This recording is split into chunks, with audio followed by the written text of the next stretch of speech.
महाकुंभ मेले के दौरान हजारों नागा साधु कहां से आते हैं? क्या इनके अचानक लुप्त हो जाने के पीछे कोई रहस्य है? अगर महाकुंभ नहीं हुआ तो क्या ये परंपरा खत्म हो जाएगी? महाकुंभ मेला दुनिया का सबसे बड़ा धार्मिक और आध्यात्मिक आयोजन है, जिसमें करोड़ों श्रद्धालु गंगा, यमुना और सरस्वती के संगम में स्नान करने आते हैं। लेकिन इस मेले का सबसे रहस्यमयी और रोमांचक हिस्सा होते हैं नागा साधु, जो नग्न, भस्म से लिपटे, त्रिशूल और तलवार लिए हुए आते हैं। ये साधु अचानक कुंभ मेले के समय प्रकट होते हैं, लेकिन मेला खत्म होते ही कहाँ चले जाते हैं, यह एक रहस्य ही बना रहता है। नागा साधु आम लोगों की तरह घरों में नहीं रहते। वे हिमालय की कंदराओं, घने जंगलों और गुफाओं में तपस्या करते हैं। इनके बारे में कहा जाता है कि वे आम दुनिया से कटकर रहते हैं और केवल कुंभ मेले के दौरान ही संगम पर स्नान करने और अपनी शक्ति का प्रदर्शन करने के लिए आते हैं। जैसे ही महाकुंभ समाप्त होता है, ये साधु धीरे धीरे मेले से गायब होने लगते हैं।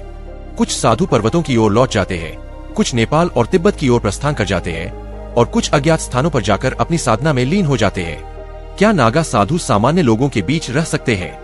नहीं, क्योंकि इनका जीवन त्याग, तपस्या और कठिन साधना का जीवन होता है। वे मोहमाया और भौतिक सुख सुविधाओं से दूर रहते हैं, इसलिए आम जनजीवन में उनकी जगह नहीं होती। अगर महाकुंभ नहीं हुआ तो क्या होगा?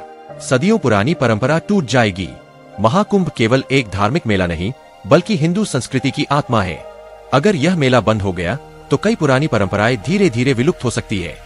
नागा साधु आमतौर पर कुंभ मेले में ही दिखाई देते हैं। अगर यह आयोजन नहीं हुआ तो वे शायद कभी भी एक साथ इतनी बड़ी संख्या में न दिखें। इससे उनकी परंपरा धीरे धीरे कमजोर हो सकती है।